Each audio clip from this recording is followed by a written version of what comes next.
This is the 2024 Honda Pilot, and this is the 2024 Kia Telluride. And in today's Vehicle Visionary video, Carrie and I are going to give you the midsize 3-row SUV face-off.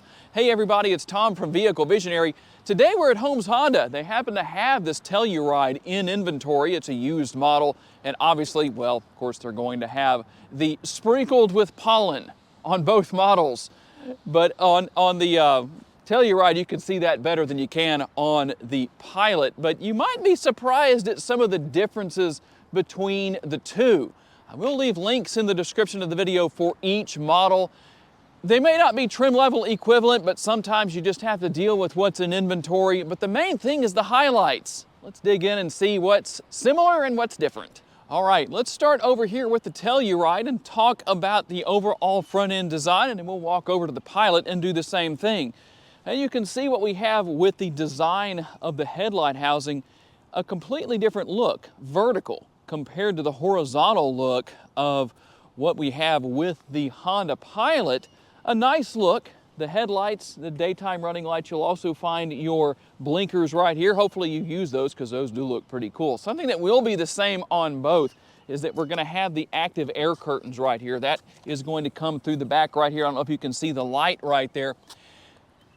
A different look totally with the front grille. Definitely wider. It is a little bit narrower in its overall size, and you don't have quite as much opening here, although if we measured it all out, I don't know what the differences might be, but it is with the increased width, that may come out to be about the same. Not that it really matters, because obviously the engine's getting enough air to take care of business. And you'll see the surround here. On the Pilot, we're going to find a chrome brow across the top right here, but we have the silver finish all the way around. It really seems to accent that Kia logo right there. And then we'll see the same thing down here on the lower portion of the bumper as well. A really wide, kind of rugged looking stance.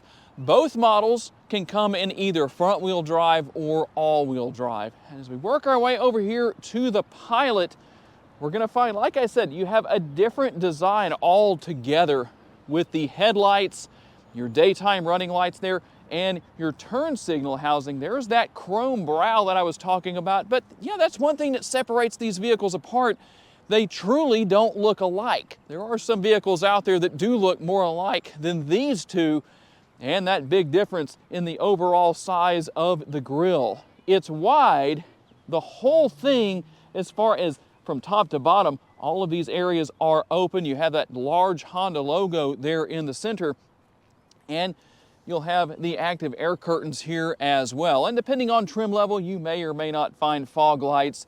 That's going to be consistent as well. And let's go here in the middle. Depending on trim level, again, I better not gain any weight because I'll never be able to fit through there otherwise. Again, trim level specific, but you can have trim levels of the Pilot that come with turn signal indicators built in, as we have here, but they're in a different spot, and then the turn signal indicators built in also on the Telluride. Both models, depending on trim level, will have power folding side view mirrors. So if that's something you so desire, well, then you can have that. Now, one big difference between the two is going to be the design of the remote. With the Pilot remote, everything is on the face of the remote. You can see what's here, a nice compact remote. But with the Telluride, everything is on the side. And you will notice no remote start. Well, actually, that's on this side. It was looking me in the face and I couldn't remember what it was. Isn't that kind of interesting? Now, one thing that has minor differences is what's found under the hood. There's one option for each model. Let's talk about what that is. For those looking for simplicity and a non-turbocharged engine, well, both offer the same naturally aspirated engine combination. Well, I should say one in each, even though it's not the same, but here are the similarities. Now here we have a 3.8 liter V6, 291 horsepower, 262 pounds-feet of torque, mated to an 8-speed automatic transmission. A little minor difference over here with the Honda Pilot. It's a 3.5 liter V6. This is not the VTEC that's previously been in the Pilots in the past up through 2022. It makes 285 horsepower and 262 pounds-feet of torque again, but in this case, it's mated to a 10-speed automatic transmission. And obviously the same differences we saw on the front end, we're going to see on the rear. Here on the Honda, here's what your taillight housing looks like. I think that looks good, it looks modern, but at the same time, you also have a nice modern look here that emulates what's on the front end with the Telluride. Both models have a rear roof spoiler, but here's a difference between the two, and this might be a big deciding factor for some of you. Take a look at the direction that the rear window wiper is sitting on the Telluride. And then we'll walk over here and you'll notice that the Honda executives saw that and said, we've got to change that on the new Pilot when we redesign it for 2023. That's something that's very interesting. How about towing specs? Well, depending, you can tow 3,500 up to 5,000 pounds with the Pilot. Similar numbers here with the Telluride, with one exception. Max towing is not 5,000 pounds. The Kia executives said, you know, they might have given us the opposite direction on that rear window wiper that everybody's so fanatical about. It has to point to the left instead of the right like ours does. But you know what? We have 500 more pounds of towing capacity, 5,500. Big advantage on both, you'll find a spare tire underneath each vehicle. That's always good to know. You don't have to worry about buying that spare tire kit or have a tire repair kit to deal with if you have a flat. Let's talk about cargo capacity. We'll start here with the Telluride.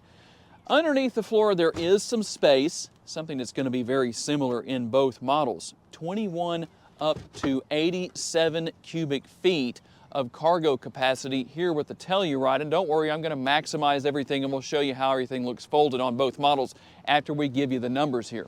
And as we move over to the Pilot, we'll take a look underneath the floor here real quick. Also space underneath there quite a bit. And you're looking at 18.6 cubic feet up to 86.5 up to 87 cubic feet. So really similar cargo capacity on both models. And here's how everything looks on each model with cargo capacity maximized. And there are some similarities to how you do this. Here with the Honda Pilot, you're going to use the release right here. And there's a nice little trick with this. Let me show you what that is. When you drop this down, you'll notice that there's some Velcro. In fact, I'll bring that back up. The Velcro right here, you want to make sure, unless you have really long arms, that the strap winds up on that Velcro. And here's why. Otherwise, the strap winds up way up there. And so, unless you have super long arms or you want to just test your agility and hop inside, and some of you wouldn't have any trouble with that, well, that just has its advantages. And a very similar setup over here on the Telluride. Now, as far as these two models are concerned, this is actually a lower trim level of the Telluride, but there's one thing here that's not on the Pilot at all as far as what you can do from this area back here. Now, you will find a similar setup with the releases right here, so do the same thing, that way you don't run into that problem. But over here on the left-hand side, something that is missing from the Pilot, those buttons are there to drop the middle row seats without having to go all the way into the interior to do that. That will save you a little bit of time. And let's talk about practical use for your second and third row passengers. But we'll start with the door panel here, and a lot of size with the Telluride. Plenty of space on that armrest. I'll let Kerry put his arm over there and give you his opinion on whether or not he thinks that's very comfortable or not. Seems to be pretty comfortable. It definitely has plenty of size and a reasonable sized door bin. I like that. That's good. So your rear seat passengers, or should I say middle row, plenty of space with a door bin, a large armrest, and even up here with the window area, there's plenty of armrest up there as well for those who might like to have their arms in that area. And nothing out of the ordinary here. The seats do move back and forth. Now, I don't think anybody is going to move their seat that far forward. You would have to have some really tiny legs. One thing I know I've had a couple of requests on is to show you how much the seats recline. I don't think I've ever seen seats that recline as much as these. Watch this. I mean, look at that. as far as the middle row seats go, that is way back there. I mean, you could almost do sit-ups, just moving back and forth here if you wanted to, crunches or something like that in kind of an upright position. And obviously, nothing unusual here, but just to show you what's here, there's the fold-down armrest with the cup holders built in. Now, similar to what we have with the Pilot, I'm going to push the button on the side of the seat. That's going to get the seat up and out of the way. Let's find out how well I fit back here in the rear seating area. Now, these seats are not all the way back. The floor is a little bit high, I think. You can see my legs are up pretty high. Headroom, well, at 5'10", I'm sitting straight up. Not too bad. Now, I will show you that you do have, again, recline over here. So a lot of recline built into the second and third row of seats. Cup holders right here, two. So I guess the third row passengers are expected to be really, really thirsty because there's not just one cup holder back here, but two. You will find a USB port. And obviously, that's going to be mirrored over here on the passenger side. And the thing that I like, again, we'll find this in both vehicles, but just so you know what's here, on top of the seat is the button so that I can push that to get that up and out of the way so I can get back out even if the middle row passengers forget all about me.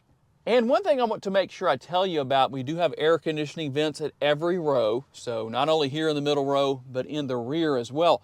What do you think about the positioning of those air conditioning vents being in the roof area compared to no Siri? I didn't ask you. I don't know why Siri does that to me. I guess she just wants to be in a vehicle visionary video. It went off. I had to say something about it. But controlling everything is going to be found right here. That's kind of your nerve center, so to speak, as far as controlling the air conditioning and all that good stuff. Here on the rear of the center console, a couple more cup holders. So again, 4 total cup holders here. Considering you have the 2 here and the 2 in the armrest. We'll also find the 12-volt power outlet. But something that Kia does that is unique for the most part, there are not a lot of other brands that do this. You won't find the USB connections here on the rear of the center console. They're actually located right here. I know a lot of you already know about that, but for those who don't, you can see where that is for the first time.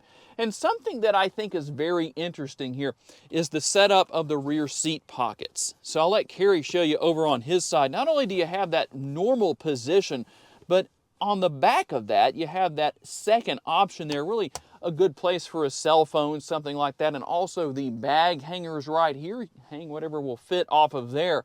So let's compare this to what we find in the Honda Pilot. And as we talk about the differences, the door panels definitely present some. First of all, you're going to find the privacy shade that can be put in place. I'll let Kerry show you over there so you get a little bit better perspective of what's there. Also, the armrest, there is space there. There seems to be a little bit more space with the armrest on the Telluride than what we have with the Honda Pilot here. Both are comfortable, that's for sure. Difference here, you have an upper and a lower door bin. So a little bit of extra storage space where that's concerned. Those 2 cup holders, one for a round cup or bottle and the same for a square one. And you'll also find the ability to move these seats back and forth. So depending on trim level with the Honda, you can have a middle row seat right here or a middle seat in the middle row that is actually removable. So a few different options where that's concerned. There are the armrests. And as I hop inside, you're going to see, again, some differences. Now, we saw that you had the air conditioning vents here in the roof area. On the Pilot, they're down here on the center console. They are here, but do you think one area is more advantageous over the other? We'll have the nerve center down there as well with the controls for the air conditioning and the USB options. And while it's not the same, the rear seat pockets are here, but you also have that smaller area, kind of like we did with the Telluride with that little net down there in the center on the rear of the center pockets, or the rear seat pockets. But you have that area where you can put your phone right up here. Now, let me move back here. The seats don't go quite as far forward. I don't think that's a big deal. But you do have something that's different here. Now, I'm going to move the seat up and out of the way, but the one thing that's different, I really think, I don't know, tell me what your thoughts are on this. So when it comes to the third row passengers having the ability to move these seats up and out of the way, that button is on the back as opposed to being on the top on the Telluride. I don't know that one has an advantage over the other. Tell me what your thoughts are on that. Some people might say, well, it really doesn't matter, because most likely most of you watching this video, you're going to be in the driver's seat. Space back here is plentiful. I seem to have a little more headroom back here than what I had. Again, these seats recline, which obviously I'll show you the recline with these seats as well when I hop back up into that area. And you will find air conditioning vents back here again. Probably, we'll see if Carrie can give you a good view over there, or you can show it on my side if it's easier, but you'll see your air conditioning vent right there. So it's blowing air up instead of blowing air down. Another USB option, and again, Honda, just like Kia, expecting your rear seat passengers to just be starving with thirst. Can you starve with thirst? I don't know. But they are needing a lot to drink, because there's 2 cup holders back here as well. Now, I'm going to push this button, get that seat up and out of the way, and as I promised, I'm going to show you how much recline you have here. That doesn't seem to be quite as far back as the Telluride. Still some recline there, but it's not going to be as easy to do crunches back here. And since I often have a lot of you say, I'd like to know the price on these vehicles. So even though we have one that's brand new and one that's used, here are the prices. On the Honda Pilot, this is the EXL trim level, we're looking at $44,450. And this is the LX trim level of the Kia Telluride. Its price here at Holmes Honda, keep in mind it's used, $37,455.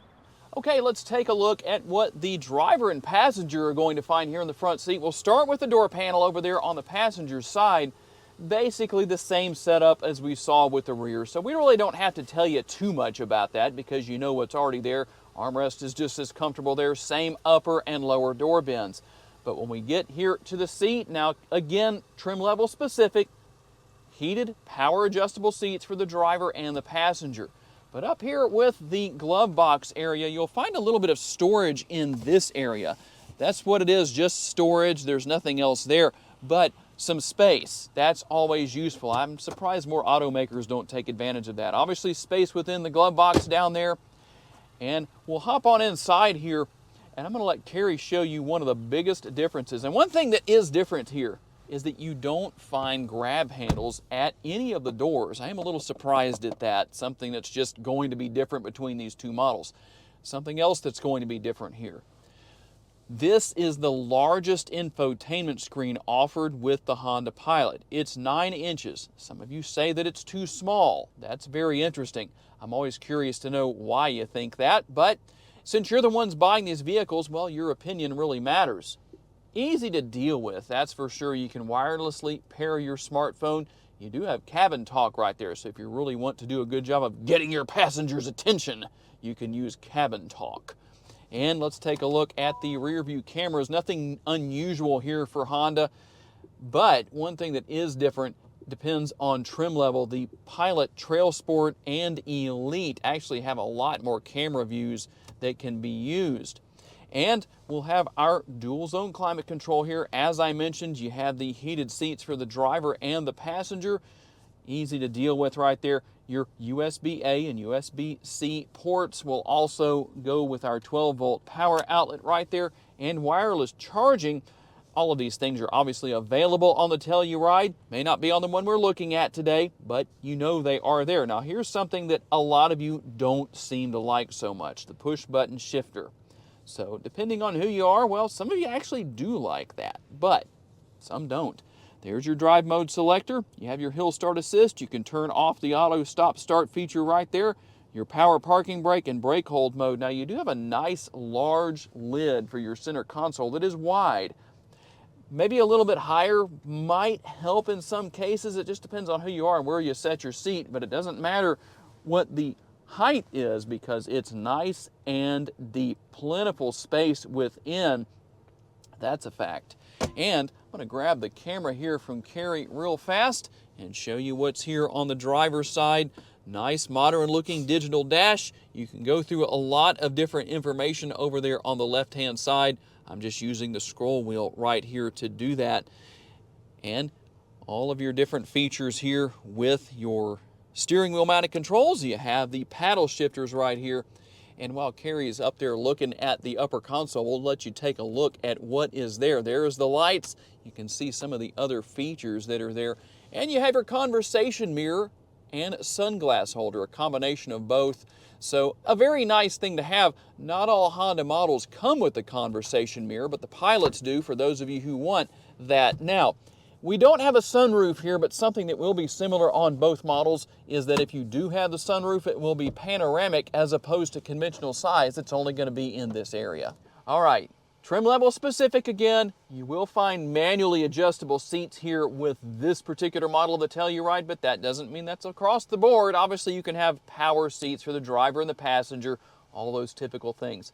As far as the door panel goes on the front door, over there on the passenger side, another nice large armrest, comfortable, plenty of space, and a large door bin, although you don't have the upper and the lower door bins the same way that you do with the Honda Pilot. Not really concerned about that. I don't think that makes a big deal as far as buying decisions, purchasing decisions. But one thing that you will find that is different here is you don't have that upper space right here that you do in the Pilot, even though it's an open area, but we will find basically the same size. I haven't measured to see the differences, but pretty much the same size with the glove box there. Now, even though the horsepower is only 6 more than what you have on the Pilot over there, if you decide to drop the hammer, there's an oh crap handle for the driver and the passenger right here. I guess they could just grab those and, oh no, we're going really fast with 291 horsepower.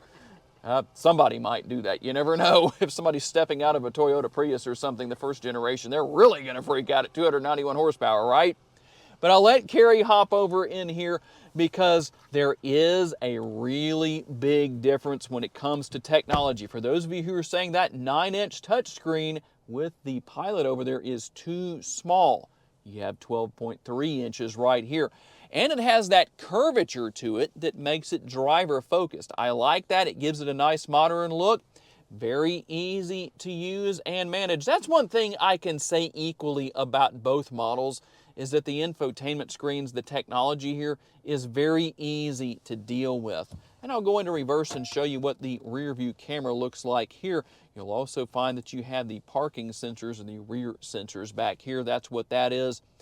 And so a pretty simple setup, but the good thing is that if you need to make some changes, very similar to what we see with the Honda Pilot, you have a couple of different camera views, so that's useful.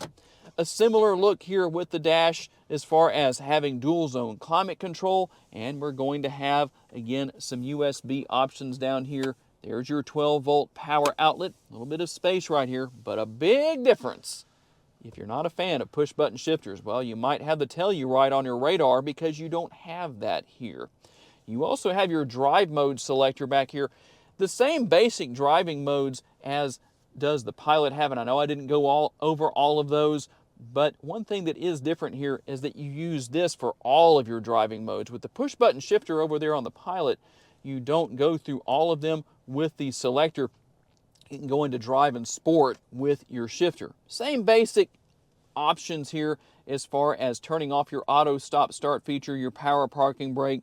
It's called auto hold here, but it's the same thing as brake hold mode. Now, again, and I think this is a little bit lower here with the armrest. So I really like to see this center console a little bit higher up.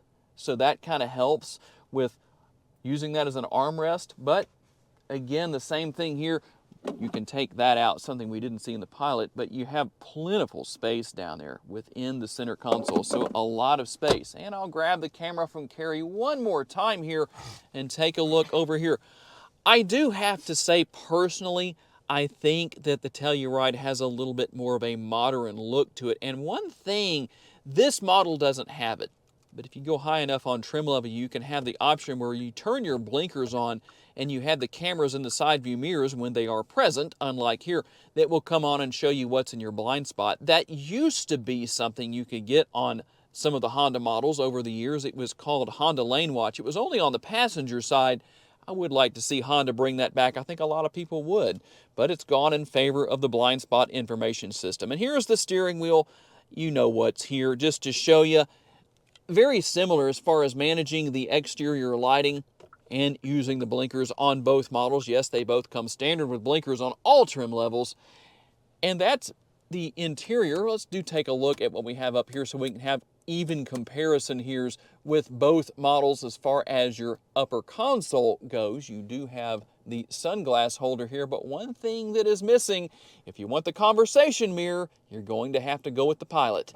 All right, we're going to start our test drives with the Kia Telluride. And I know some people are probably going to gripe and moan that we didn't wash these, but you know what? I just wanted you to know I wasn't lying to you when I told you that we're in pollen season here in Northwest Louisiana, right? And if anyone complains about it, if it really bothers you that much that we didn't do equal trim levels or anything like that, I promise you your therapist will help you get through it. Sorry, I just can't help but use the sarcasm. Now, one thing I'll say here, it's going to be very interesting to hop into the Pilot after hopping into this Telluride. When we were out at the dealership moving the vehicles around, repositioning, Carrie noticed that the engine in the Telluride had a rougher sound to it than does that of the Pilot. But when you're driving down the road, you don't really get that. It's a very smooth driving experience, not only with the way the engine operates, but also good ride quality. Now, I guess we could today actually hop into other seats and talk about how comfortable we are here. Now, one thing's for sure is it will do very well at low speeds right here when you're behind slow pokes that can't figure out that the speed limit's 55 miles per hour. Sometimes that happens. But one way or another, oh, it's because their turn was up here. For you drivers out there, you know, just because your turn's a few hundred feet up the road doesn't mean you need to drive way under the speed limit until you get there. Sorry, my pet peeves just tend to come out on these test drives, but it brings more comments, doesn't it? Carrie's reading all of your comments now that we're getting a little more serious about having him as part of Vehicle Visionary. Now, I will say this, you definitely have a very spacious interior. We're going to get back on track here and not be off subject, right? Carrie didn't give me a strange look, he's just laughing over there. But if I had to say which model has really the more modern look to it and feel, I'd say it's here with the Telluride. But it'll be interesting to hop from one to the other and see, well, since we don't do a lot of Kias to see what the differences are. But one thing I can say here is the lane keeping assist is extremely aggressive with this Telluride. Something that some Hondas have been known for in the past. I don't notice that so much with the new generation of the Pilot, but it's just something very interesting. Now, here's a good test. For ride quality, what do you think? Smooth, absolutely. Very smooth. Driving over those railroad tracks really gives us a good idea of how smooth the ride quality ultimately is with a vehicle. So we'll see what the comparison is between the two. Acceleration is nice and smooth here. The seats seem to be pretty comfortable here.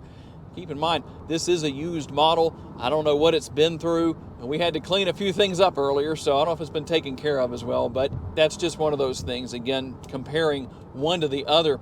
Easy to see out of. I do like the fact that you have the nice tall windows, and as long as there's not anybody sitting in the middle seat back there in the third row, it's very easy to see out of this Kia Telluride. So now let's hop over into the Honda Pilot and see how the two compare. And as we have people who want to take a good close-up look at the Honda Pilot as we cruise through the intersection right there because they decided, well, they just couldn't wait a couple of seconds. Well, they took a good look at the front end. I guess they just weren't sure what the grille looked like. So what are the differences here? Well, y'all know that I do a lot of Honda videos. And for those of you who say, why is that, Tom? Well, this is a business for me. I have to do what makes the most money. And since a lot of people on YouTube do what everyone else is doing and then wonder why they aren't growing, well, there's the reason why. I come from a business background, so I treat this like a business. I have to do what makes the most sense when it comes to making income. So, for those who wonder, that's what it is. We are trying to diversify a little bit more, but we still have to throw some Honda videos out there because they typically do extremely well. And thank you to everybody who watches us all the time. So, back on subject here. What are the differences? Well, the reason I first brought that subject up of doing so many Honda videos is I'm going to be honest here. There is a difference between ride quality and overall interior noise. The ride quality with that Telluride definitely better than what we have here. It's not horrible. It's not something that you can't live with. But if you want to know which model rides smoother, it definitely is the Telluride, and the interior is quiet compared to what we have here with the Pilot. But everybody has their preferences. A lot of people are going to go with the Honda because they know it's more reliable and it does a better job of holding its value. That is one thing I can say for sure. Kias are known for depreciating rather quickly. In fact, the individual who traded in that 2024 Telluride that we were in previous to right now, they definitely lost some money. To say they were upside down would be an understatement. In fact, I was even given the number. I'm not going to say what it is, but they were way upside down. So that's a difference as well. Now, it's easy to see out of this model, especially again without having some people sitting in the third row back there. So that's going to be about the same, I would say.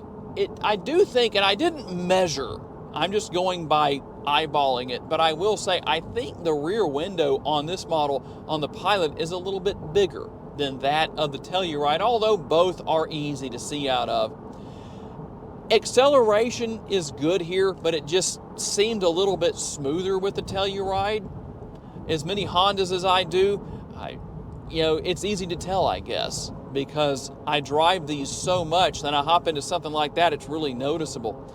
But it's those differences could be things you might say, you know what, Tom, I've heard that in other videos, I've even experienced it for myself. You might say, I can live with those differences. I really like that Honda reliability. I may keep it for 2 or 3 years, and I'm looking for something that is going to hold its value and not have a lot of depreciation. And obviously, there are a lot of things that factor into that as far as mileage and different things like that. But overall, you definitely have some similarities. You definitely have some differences. Technology here is good, although I will say, it really comes down to just the interior color. It's a little lighter here, obviously, with the Honda Pilot. I don't like having a full black interior on any vehicle. It just makes everything so much darker. When you have this lighter interior, such as what we have here with the gray with the Pilot, I don't know, it just makes you feel better, at least in my opinion.